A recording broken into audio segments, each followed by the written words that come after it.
There's so much great stuff going on and so much to talk about. Good evening, everyone, and thanks, Stephanie, for presenting Solo Arts Heal. It's a vision born from artists inspiring true stories about overcoming adversity, surviving mental and physical challenges, and becoming their own health advocates. And it's so terrific to be part of the Marsh stream because you're at the forefront of live streaming these and other performing arts shows from new and seasoned performers, always tremendous and diverse talent. So thank you. And talent as we have for you tonight. Our featured guest is Judith C. Dambowic, performing excerpts from her winning solo show, Welcome to the Cancer Café. I love the title and understand it well from years of caretaking my own husband, because when you get cancer, it's like you need to learn a whole new vocabulary. And as Judith puts it, it's like entering a new space. So Judith's show brings audiences to a deeper understanding from the patient's point of view. And as director David Ford told the San Francisco Chronicle, Judith gets the awful contrast of fear and courage, agency and impotence, armor and vulnerability. Shows such as these on Solo Arts Heal are our gift to you, to the communities we share, by offering information on becoming your own advocate, on caregiving, the role of the silent patient, and more, and in conversation with experts in their fields, including clarifying the role of palliative care in individuals living with serious illness, and further caregiving family and friends, which we have tonight with our guests for the talkback, Dr. Loveleena Virk, and also Rabbi Chaya Gusfield. Since COVID world of isolation hit us, we're grateful to have found this opportunity to share these great performances and insights from artists offering their talents from the isolation of home during the pandemic, and with talkbacks with guests and our audience to bring entertainment and information to communities during this chaotic and uncertain time of varied health issues, including the health emergency of climate change. I just attended a 6-week webinar on this at UCSF. Issues related to the caregiving of our Mother Earth. And to this end, I'm really excited that beginning next week, we're launching Solo Arts Heal Climate, when once a month we'll focus on issues of environmental and social justice, which are inexorably linked. Next week, we'll host Timothy Mooney and his one-man sci-fi climate change tragicomedy, which I'll tell you more about later in the show. Here tonight on Solo Arts Heal, as we come together for peace and healing, we're able to do so in part because we embrace the healing power of the arts, because it's through the arts we find the truth of our shared experiences and emotions, the drama and the humor. As we share now with Judith C, performing excerpts from her play, Welcome to the Cancer Café, a myeloma patient's journey from diagnosis through stem cell transplant. Before our performance, let me tell you a bit about Judith. As a physical therapist, clinical specialist in chronic pain, Judith C never imagined being on the opposite end of treatment until she was diagnosed with multiple myeloma, an incurable blood cancer with a limited life expectancy. Judith's journey from diagnosis through stem cell transplant unfolds in her hilarious and heartbreaking show, Welcome to the Cancer Café, which played, I think, an extended run at the Marsh Berkeley and was due to play again, but we got interrupted by COVID. Motivated by portrayals of cancer heroes, cancer miracles, and people that fight for their lives, Judith C was determined to shed light on different responses to cancer from the typical warrior model. Enlightening, elevating, and deeply personal, Judith brings audiences on her unexpected journey from provider to patient, sharing profound lessons this role reversal offers. Using actual conversations with providers, Judith shows interactions with medical establishment, bringing keen insight and offering a better understanding of the journey and choices faced by people with similar circumstances. So, ladies and gentlemen, please join me in welcoming, with live excerpts from her solo show, Welcome to the Cancer Café, Judith C. Another friend just called to say he got diagnosed with cancer. I can't imagine that happening to me. Most of my adult life, I worked as a physical therapist in a multidisciplinary pain management clinic at Kaiser Oakland. My daughter Yeshi used to say I was one of the few adults she knew who love to go to their job every day. Once, a woman came into the clinic. She worked as a secretary, only she was leaning so far over in the chair to the left, I thought she might fall off. Excuse me, before we begin the evaluation, do you mind if I just put this cushion underneath you? I think it might help. And with a few physical and verbal cues, she was able to sit upright effortlessly.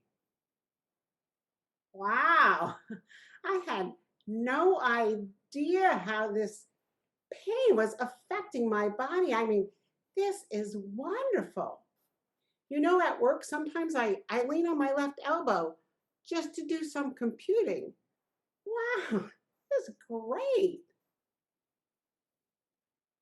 My religion? The ocean. Each summer, my friends and I would hire Deb, our kayak mentor and friend, to take us on a week-long kayak camping adventure off the coast of Canada. Just enough excitement to keep us on the edge of our comfort zone. I'd be so glad to get back into my warm and dry sleeping bag at night, knowing I had survived the challenges of the day. One day, pushed by the wind and current, I heard Deb yell, "Turn to the left, now!" 2-foot standing waves. No way was I going sideways to that. Turn to the left, or get crushed by the rocks and die.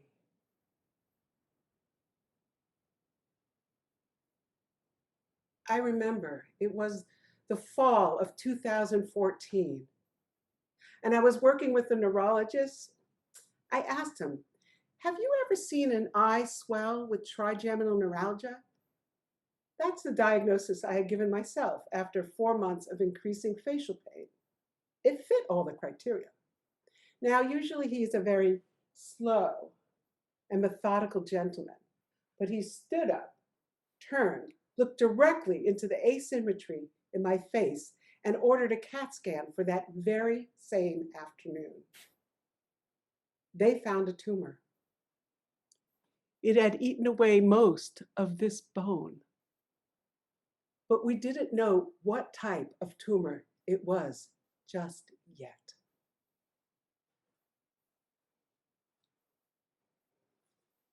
Chaya, my partner, and I are entering the office of the very first oncologist we're going to meet. Let's see, Judith? Oh, Chaya, you must be Judith. Enough test your back to indeed confirm you do have multiple myeloma. It's an incurable blood cancer of the bone marrow, the cells that fight off infection.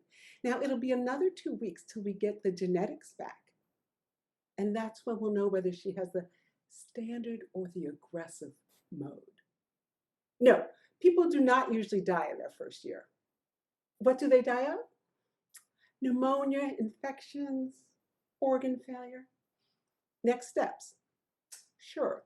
Well, we'll start you on radiation to the tumor in your right sinus cavity, and then a 3 chemotherapy cocktail with dexamethasone.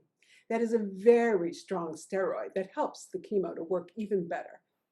And of course, a stem cell transplant to follow. So as you can see, there are many treatments for this type of cancer, which I personally feel have what I consider to be very manageable side effects. Oh, wow. How am I even going to look like I can handle this? And I say look because growing up, people were always wondering whether I was a boy or girl. And to get ahead of feeling unsafe, I learned to look powerful and confident, strong, long before I had the time to develop those qualities. I often feel like an imposter, and it's hard to accept even my own decision-making. I know. I look tough. I know. But I'm not. Chaya, it's been a really long day. Can we just go home?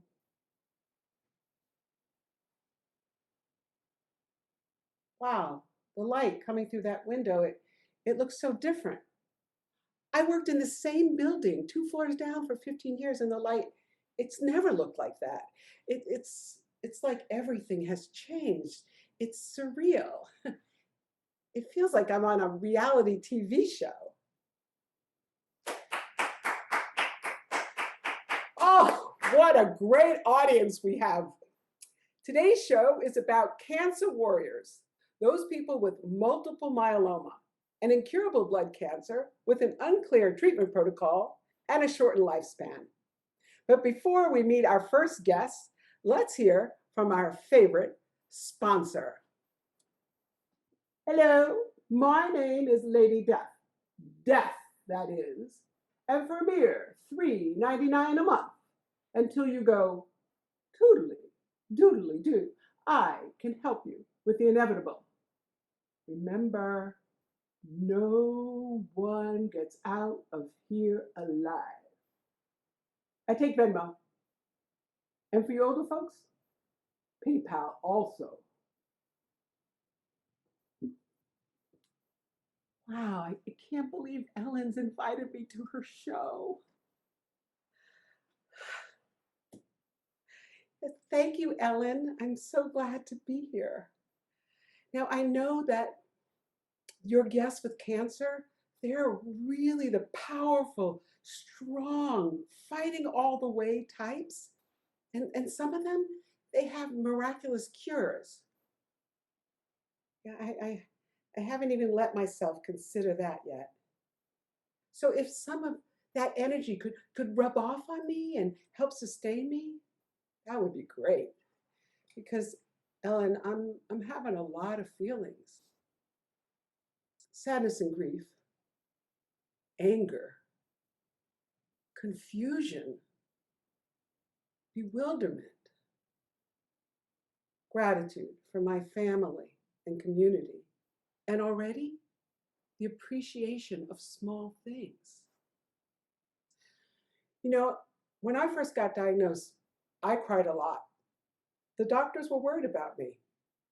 I agree with you, Ellen. Attitude is everything. One oncologist wrote in his chart that I had a history of depression, simply because I allowed myself to have feelings in his office. I thought that would be the place to have these new feelings. So, in addition to the shock of getting my very first cancer diagnosis, I was feeling shame about not responding appropriately. So, Ellen, tell me, is fighting really my only choice? You know, when people learn that you have cancer, they can say the strangest things. Do you believe in miracles? You've got to. Stick with me. You're going to be okay. My acupuncturist cured my allergies. I'm sure he can help you with this. 6 months, organic fruit and vegetable juices, nothing else. No sign of myeloma in his blood at all.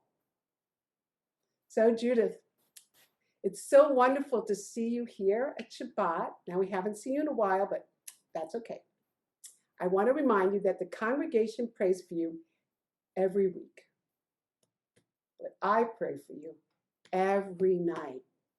Every night I pray for you.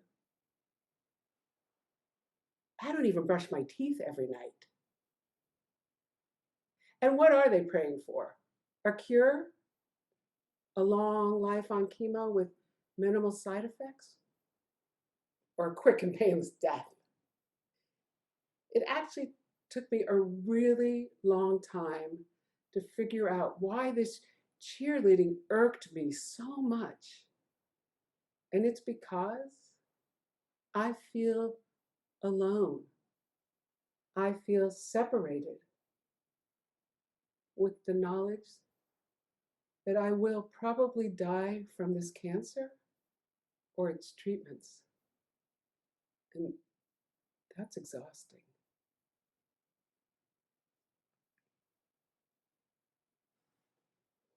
Welcome to this world-class cancer research center. I'm so glad you came for a second opinion.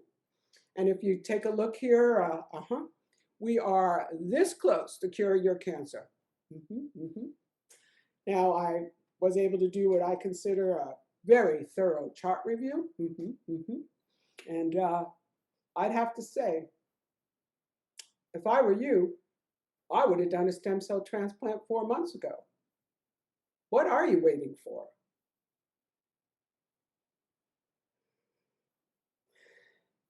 These are words I would love to hear from an oncologist. This is an art, not a science. There are no right answers if you're able to follow your intuition. Having fears about the future, that's normal.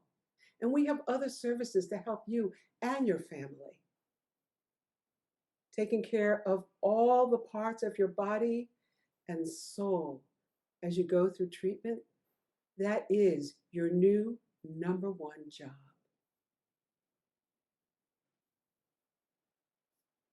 We take a long drive to a faraway place called Palo Alto, where Stanford is hosting the next multiple myeloma support group. Oh, wow. I can't believe I'm going in there as the patient. I'm the one who takes other people to appointments. I'm the caregiver. Oh, and even though Chaya is standing right by my side, I feel like I'm going in there alone.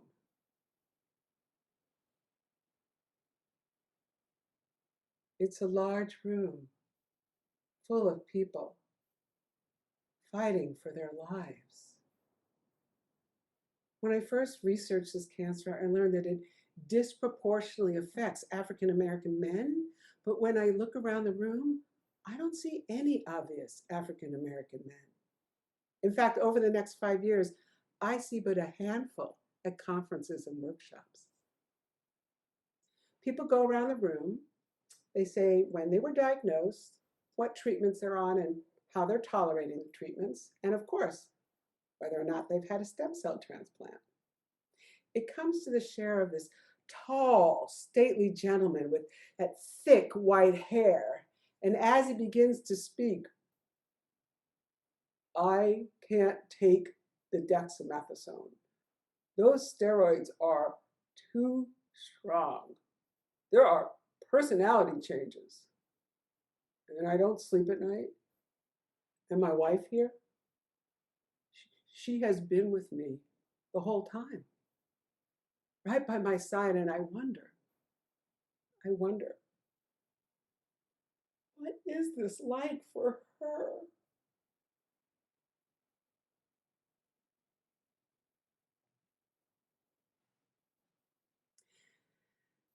Good afternoon.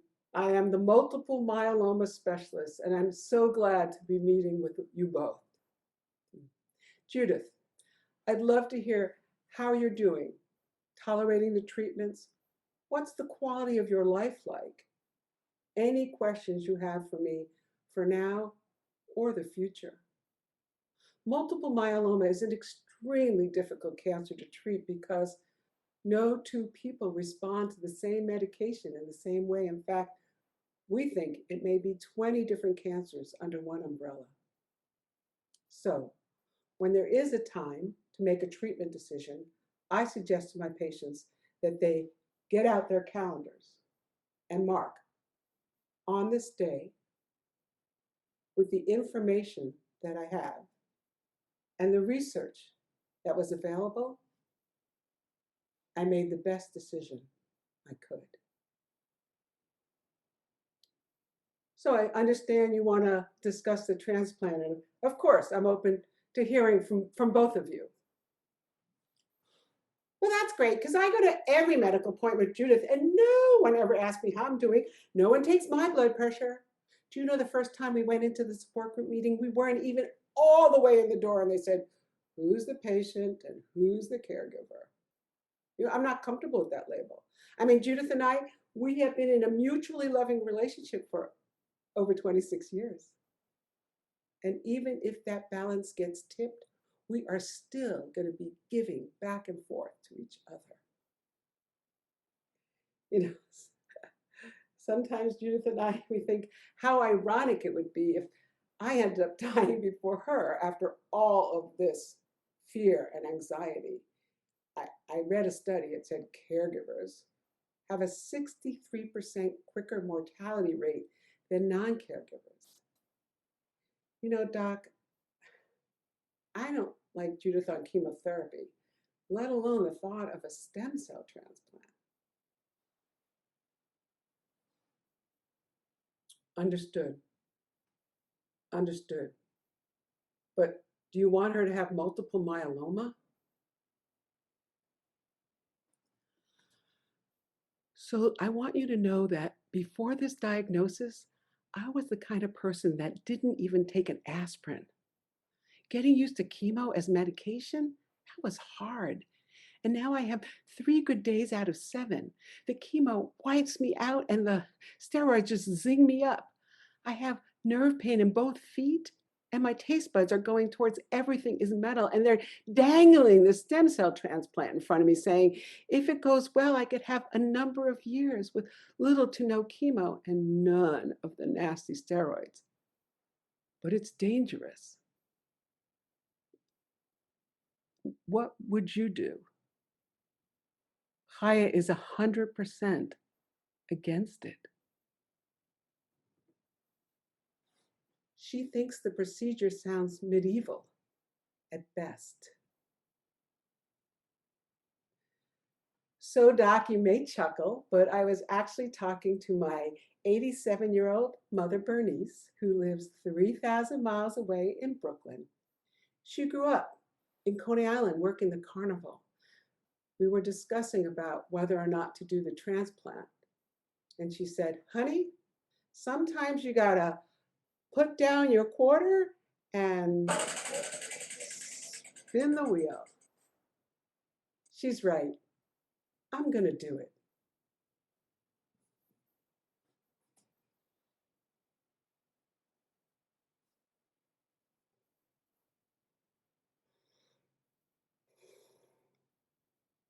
It's been 3.5 years, appreciative years, since my stem cell transplant. The doctors thought I would get 2 to 3 years out of it because I waited so long to make that decision, that hard decision. Yeah. My cancer markers, they're going back up again, slowly right now. Inevitably, the menu at the Cancer Café is going to change for me to stronger chemo and that nasty steroid. Yeah. But I believe that having empathy for myself and all of my feelings, that's what gives me hope that in the end, I will have little to no regrets, especially for the treatment decisions I've had to make. Thank you.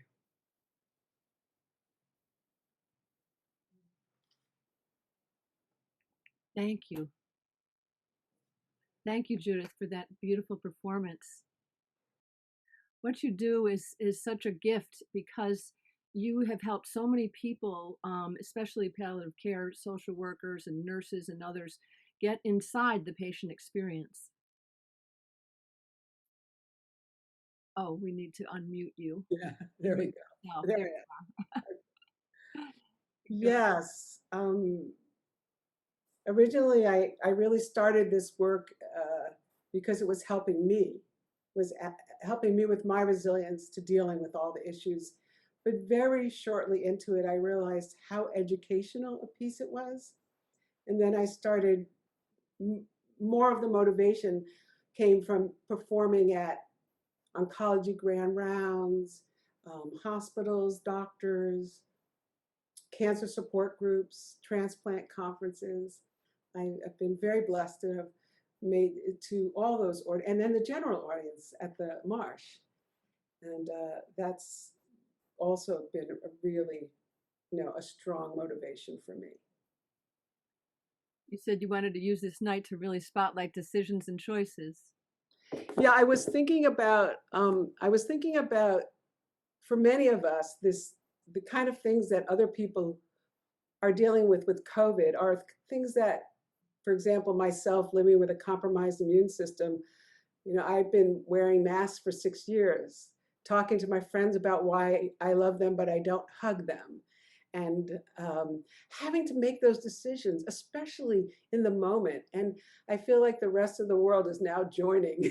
I think many of us do. You're all joining us. And decision making is a challenge. And so much of the show is about that. This is excerpts from the first part of my show. During the stem cell transplant, my lovely mother actually died the day that I came back into life with my engrafted stem cells the same day. Wow. It was very powerful, and the wonderful David Ford helped me to get the second half of the show, get as much honesty and truth in how that was and how to get through coming back to life from a transplant.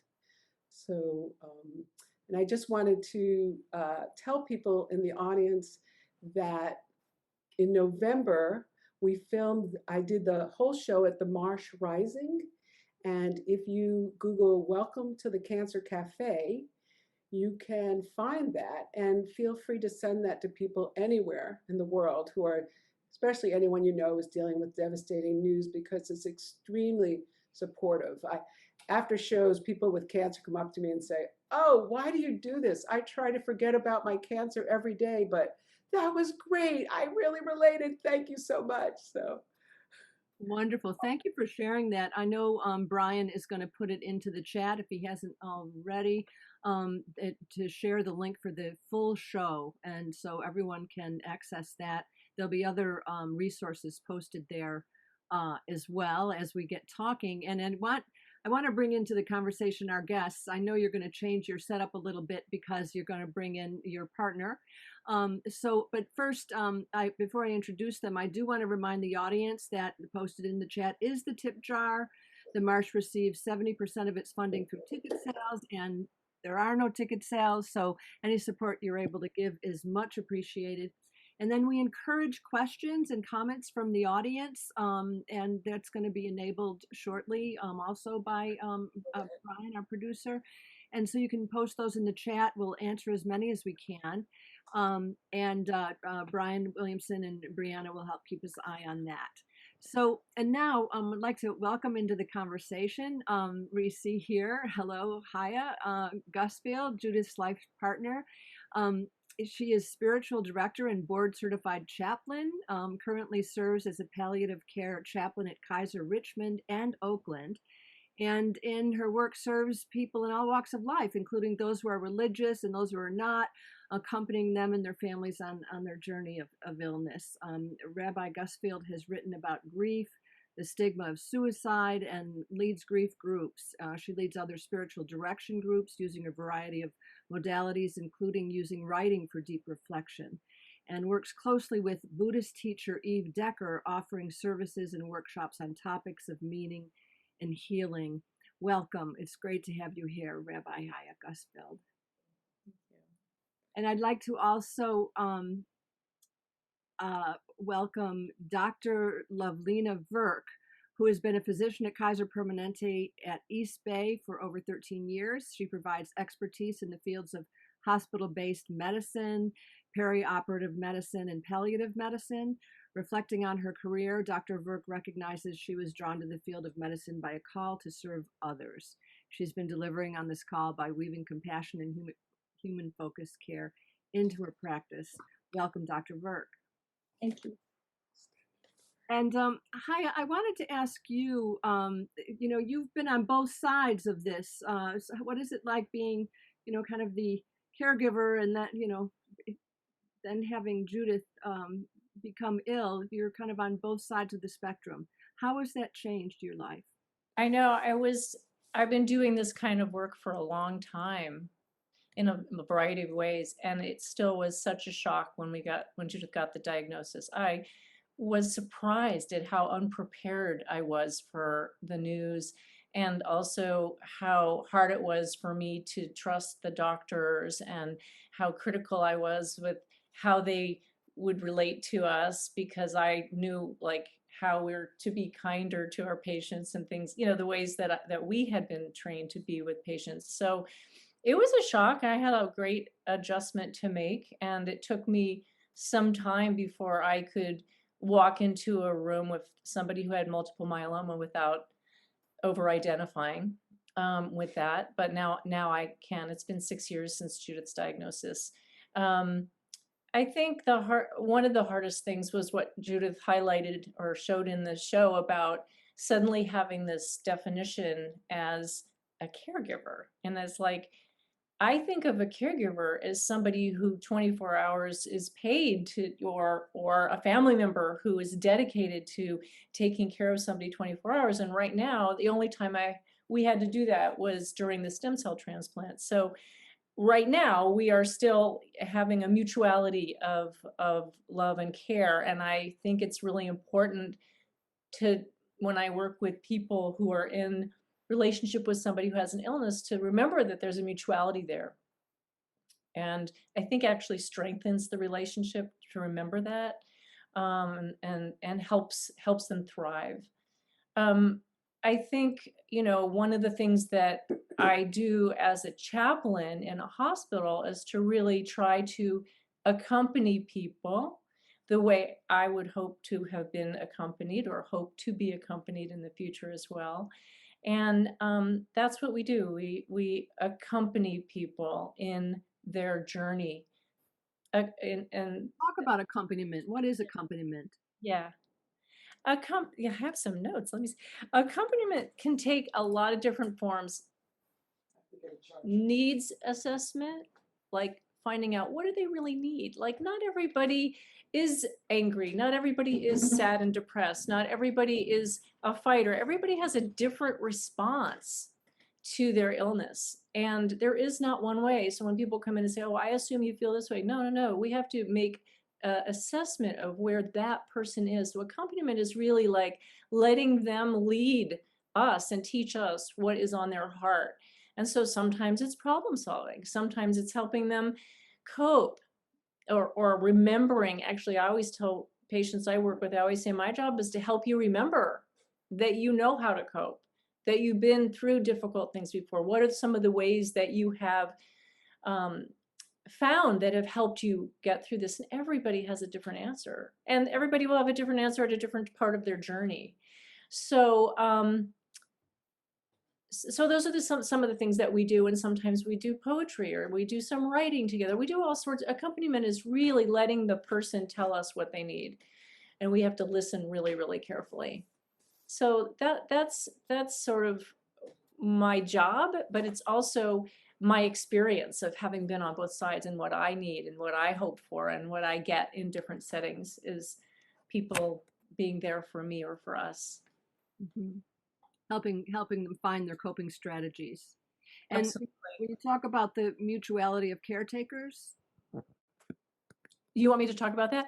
Oh, I think what I mean is that, like, Judith gives me as much as I give her. So to think of me as the caretaker doesn't really make sense, and kind of sabotages the mutuality of our relationship. It's really simple, and yet kind of radical, because whenever I talk about it, people are always like, wow, that's really a big deal, like really a mind-changing way to look at it. But I think it's important that we remember that we're, we don't have these strict roles. Yes, there are times in our lives when, like when I broke my arm and Judith had to take more care of me, in this last 6 years, or when I was sick or this or that, and she took care of me. And then there's times when I've taken care of her. So it's been quite a sharing. And, of course I anticipate a time when it'll be more uneven, but that's not important to focus on. Mm-hmm. Well, that's beautiful. That is so important. I think people don't often think about that. You're the caregiver and you're the patient, but we're all caregivers in life, and we all have needs. And so that's really beautiful to bring that to the forefront and remind people of that, including the patients, because they're caregivers too. I want to bring in Dr. Virk and ask a question about how palliative care differs from oncology and hospice. Yeah, that's a really great question. First, thank you for having me. Welcome. Thank you. So palliative care is more of an interdisciplinary team of specialists, and we closely collaborate with the oncologist and cancer specialist. But it's a very much in-depth assessment and treatment of patients' symptoms like pain and anxiety and constipation and nausea.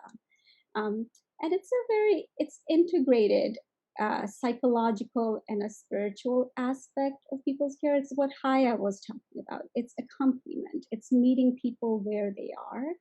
And it also offers a support system to help people live as actively as possible.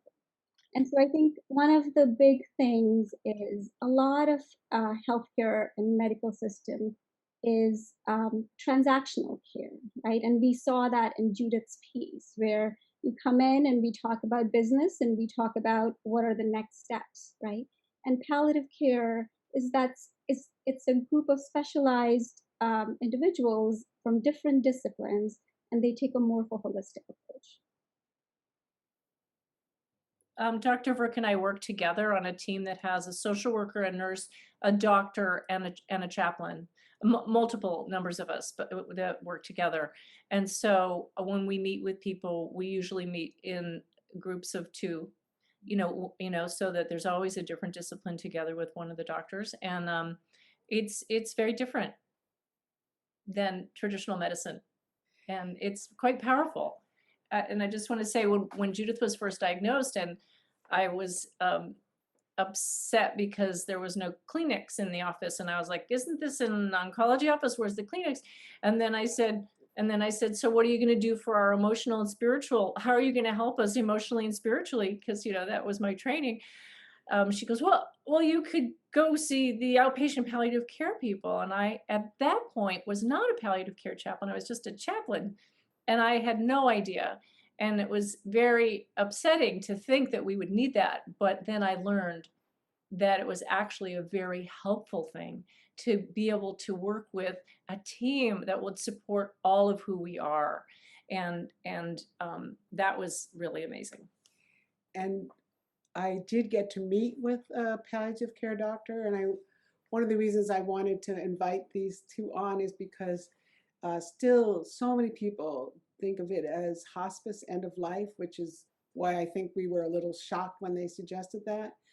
But my experience was that I got to meet with her twice, and while I was in that, hearing you have an incurable cancer is a challenge in so many ways. And it was the first, I was dealing with my family's responses, my friends' responses. What was I going to do at work? Who was I going to tell? And I sat in the room with this palliative care doctor, and it was like, oh, I don't have to explain anything. She's right there with me. She's understands. There's nothing I can say. If I want to talk about death or living, nothing is going to shock her. And it was a moment of being able to breathe in the beginning that I really didn't experience really with anywhere else or with anyone. And so that was so far my only experience, and that was so helpful. I also just want to add, it's exactly what Chaya said, right? Like it's assessing people's need. We have different team members, and for some patients, it's going to be, a spiritual care need and chaplain is needed, and for another, a social worker's presence is going to be really important. So I think it's the combination of us and finding the right combination to serve the patient who is in front of us. And you'd be surprised, people don't have to be religious to benefit from a chaplain. I spent maybe an hour talking with a couple today. Neither one were religious, but they really needed to talk about all the different issues on a very deeply emotional and spiritual level. So you never, it's really helpful to have interdisciplinary team members that can bring different strengths at different times. Absolutely. And we have a comment or a question here in the chat. I think this person says, I think there may be a power relationship like MD to patient, being the caregiver to the sick one. Do you think this makes sense? Do I think it makes sense to have that power, or that there may be one? Like we did kind of talk about that. Yes. Yeah, I think so. I think there doesn't need to be one. Yeah. I think we can focus on the mutuality. But yes, I think there can be sometimes if one doesn't think about it more expansively. And Dr. Virk, I would love you to take the time to explain that this is not just for people with cancer, and how somebody might access palliative care and when they might, which I think will help a lot of my co-cancer friends who are watching tonight. Yeah, I think that's a great question. One of the biggest things that comes up is what you touched upon, Judith. What's the difference between palliative care and hospice? Is palliative care really hospice? Like it does come with a lot of kind of preconceived notion.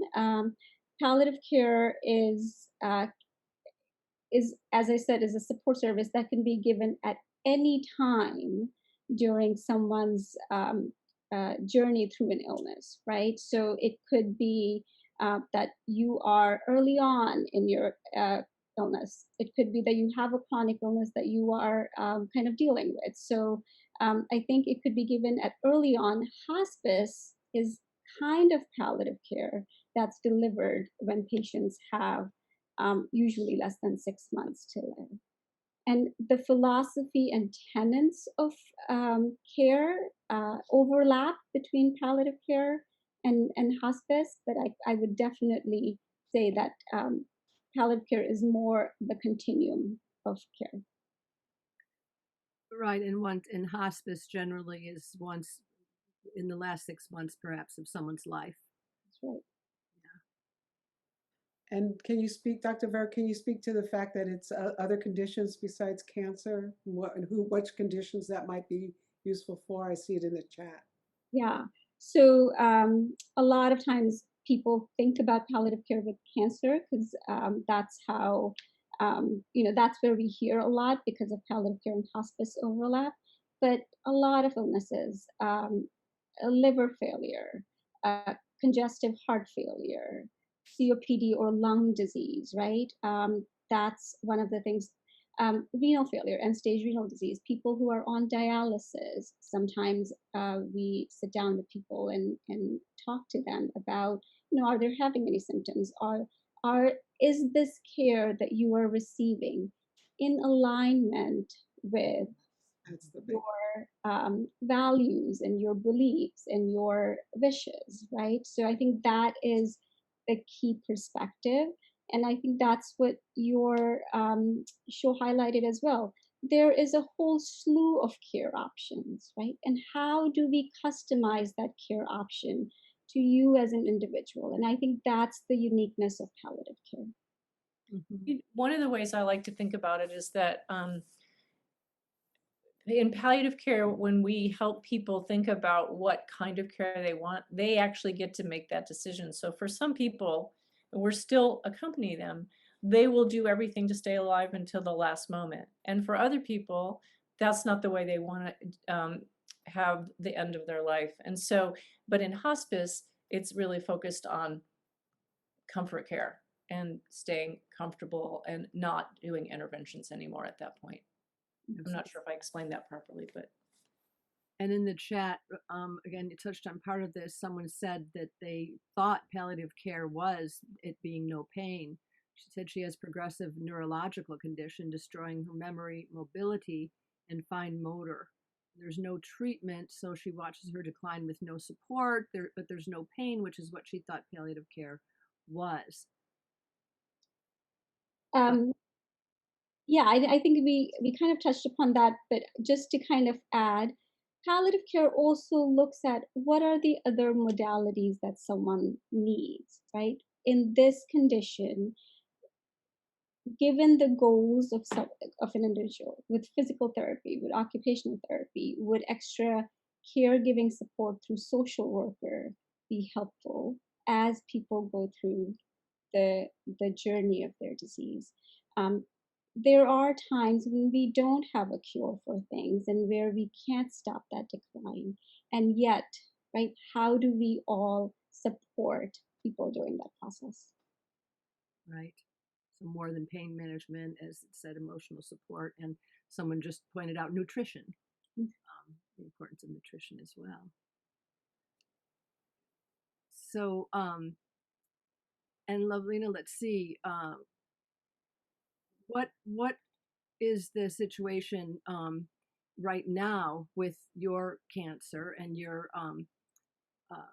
situation, Judith? Did you mean Judith? Yes. Okay. Yeah, I'm in a very hard place. I feel like I have to figure out how to emotionally get ready to be back on stronger treatments. I've been on what we call maintenance chemo. It's a much smaller dose. It's mostly fatigue. And so how to get ready and for me, being on chemo is like living in quicksand. That's just the best way I can describe it to someone who hasn't had the experience. Everything, mind and body, is like moving through quicksand. And so it's really hard to imagine that coming back in and not to stay focused on it, to get prepared. And I've been in a process with that in the last couple of months because my numbers are heading up towards where they usually start treatment before. This cancer sort of, to me, you can have it and have issues with your organs, but there are many people who are on treatment. They appear to be fine. You see them at a support group meeting, and then the next month at the meeting, it's announced that they passed. And so the mischief can come fast and quick. And I always joke about how I need support to go to the support group meetings, because you become, you find your allies, and then some of your favorite people pass before you. And no one told me about that. Like, oh, these are people that you're gonna watch in their process. So that's why for me, it's the Cancer Café. You enter a world that's just different from anything else. Yes, that's why I love the title, and I know it well, as I mentioned with my own husband, and going to different groups and losing people in those groups. But the support was so important and very empowering and very helpful. So it's wonderful to share this idea with the audience and everyone today on palliative care. You are a true person that shows us that art heals, because you'd never had written a solo show before, right? You had a fluke email from a friend, you said, and kind of found that it helped you accept the world you were navigating. Yes. I had never written a show. I had never acted in a show. Well, I was in the New York Feminist Theater Troupe in 1970 or something for one. 1974, I think you said. I think it was 19. Did you know that, director? But since then, I hadn't. And I also realized many things. For me, as somebody who does in my work is about healing, that since I couldn't work as a physical therapist at this time because of my immune system, that I got to do that giving and healing by performing. And people ask me, well, what do you do if you're performing and you're feeling sick? Because I've been performing, anyone in theater knows, I've been working on this 4.5 years. That's not considered a long time. And there have been times where I, went into massive spasms or started the show not feeling well. And my daughter is very good at reminding me that being in the present of who I am is just what the audience wants to see. In fact, when we were at Stanford and I performed for the oncology grand rounds, they thought I was Chaya, and then Chaya was sitting in the audience, and they thought she was Judith because they couldn't imagine that I would be up there acting. So they thought she was acting, that I was acting her story. How does that make you feel, Chaya? I don't know. I must have looked pretty scared. Yeah. Yeah. I wanted to speak to creativity because creativity is one of the things that I really talk about with my patients, but because I started to write in ways I had never written before when Judith was diagnosed, and writing has become my source of my spiritual practice at this point, where I'm writing a lot, and it helped me when my parents died. It was a great it has been a great tool, and that's exactly how Judith has really been resilient as well, was through this show. So I really believe in creativity and creative expression as a healing art for everybody. And there isn't a day that I don't bring that up with my patients when I can, when it seems appropriate. That's wonderful. And Yeah. I just wanted to make sure before we end that people understand that palliative care doctors can be accessed whether you're in the hospital or whether you're not in the hospital. If you're lucky, if you have Kaiser or you have another insurance that has both inpatient and outpatient, you can get support from day one, whether if those are available to you. And it's an incredible privilege, and I understand, as being in the healthcare system, what a privilege it is to be able to have access to a resource like that. Thank you. Irma is made a comment that so much wonderful information shared here with so much heart, so appreciated, which I completely agree. And also want to point out that some of the writing, you have a blog, is it, Chaya? Mm-hmm. And it's chayasgarden.wordpress.com. I think that's up in the chat.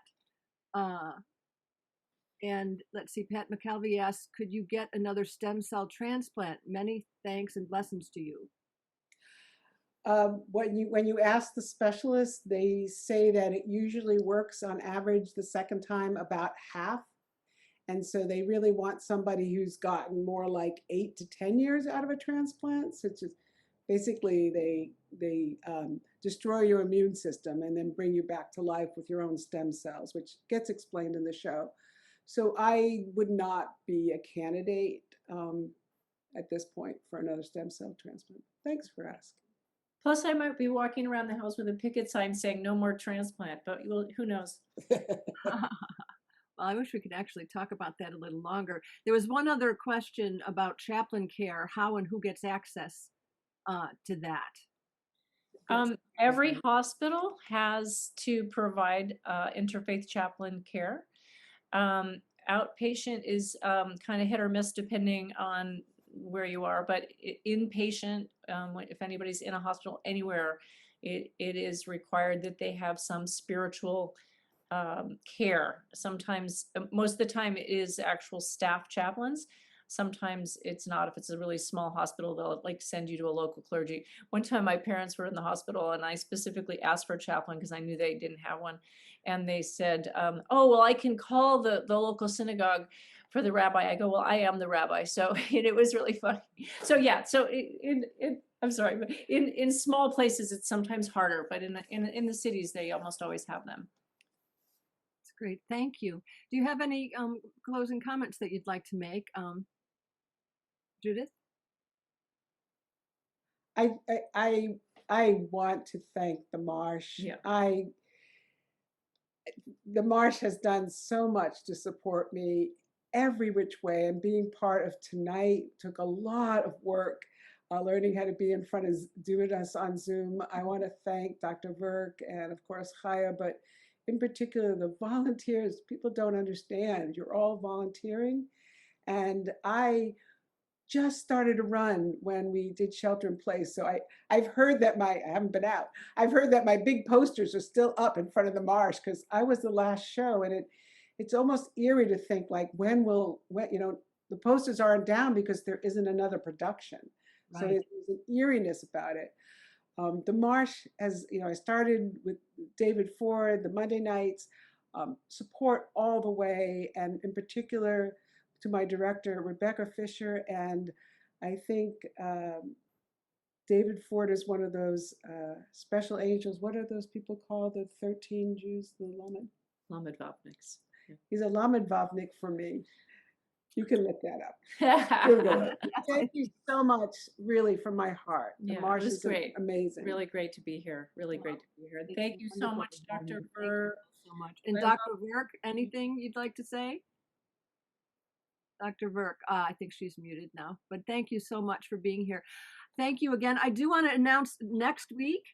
Next week, Timothy Mooney shares excerpts from his show Man Cave, a one-man sci-fi climate change tragicomedy. Man Cave finds the last man on Earth, coincidentally named Tim, burrowed into what is essentially a hobbit home somewhere in Canada, broadcasting into a microphone for whoever might be out there listening, realizing that perhaps there may not be anyone out there listening. Tim faces the inability to have any impact on humanity itself and turns his attention to warning whatever far corners of the universe may still be out there listening. So the Global News Canada said even the most skeptical among us cannot help but hear the truth and passion of this all too close to home story of impending doom. And the pitch, KC said, darkly humorous, richly filled with literary reference and metaphor. And it's no wonder, because Tim Mooney is author of acting textbooks, Acting at the Speed of Life, Conquering Theatrical Style. He's given over 100,000 students their first introduction to Moliere through his one-man show, Moliere Than Thou. And he has several one-man shows through his Timothy Mooney Repertory Theater. And we're going to hear about Breakneck Julius Caesar. He showcased that with us at APAP in January, along with Man Cave. So we'll look forward to that next week. And we'll be talking about 5 really important questions about climate change. So look for upcoming Solo Arts Heal shows on Marsh Stream, where you're going to see announcements, and become a member. Go to themarsh.org. And with very special thank you again to Judith and Chaya and Loveleena, Virk. Thank you so much to our Zoom audience, and to, of course, our producer, Brian Williamson, and production assistant, Brianna, and of course to you, Stephanie. Stay healthy and safe, everyone. We're all on this together. See you next week.